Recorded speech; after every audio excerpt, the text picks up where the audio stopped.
Hi everyone, అందరూ ఎలా ఉన్నారు? బాగున్నారండి. Welcome to Viji cooking vlogs. ఈరోజు వంకాయ పచ్చెనపప్పు కర్రీ.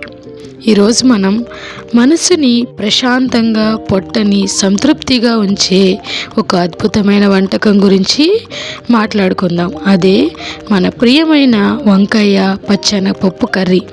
జీవితంలో కొన్నిసార్లు వంకాయ చేదుగా, కొన్నిసార్లు పప్పు మెత్తగా అనిపిస్తుంది. కానీ సరిగ్గా కలిపినప్పుడు ప్రతి పదార్థం తన ప్రత్యేకమైన రుచిని కోల్పోకుండా అన్నీ కలిసి ఒక అద్భుతమైన రుచిని సృష్టిస్తాయి.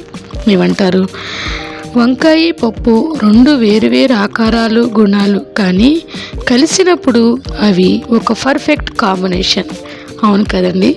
మన జీవితంలో కూడా అంతే. వేరు వేరు వ్యక్తులు, వేరు వేరు అనుభవాలు కలిసినప్పుడే జీవితం పరిపూర్ణమవుతుంది.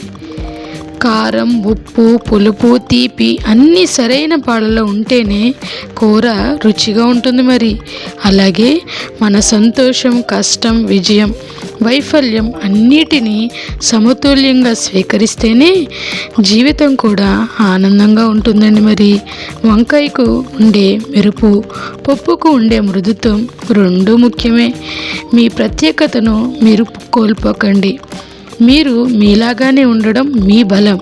ఈరోజు మీ భోజనంలో వంకాయ పప్పు లేకపోయినా ఈ మాటలను గుర్తు చేసుకోండి.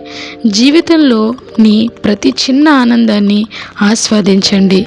ఓర్పుతోనే రుచి. మరి పప్పు ఉడకడానికి, వంకాయ మెత్తపడడానికి కొంచెం సమయం పడుతుందండి. మరి జీవితంలో మంచి ఫలితాలు రావాలంటే కూడా ఓర్పు చాలా అవసరం. ప్రతిదీ దాని సమయం వచ్చినప్పుడే పర్ఫెక్ట్గా సెట్ అవుతాయి. ఏమంటారు? ఈ వంకాయ పప్పు రుచిని ఆస్వాదిస్తూ ఈ వీడియో మీకు నచ్చినట్టయితే లైక్ చేసి, షేర్ చేసి, కామెంట్ చేయండి. Please subscribe my channel. Thank you so much.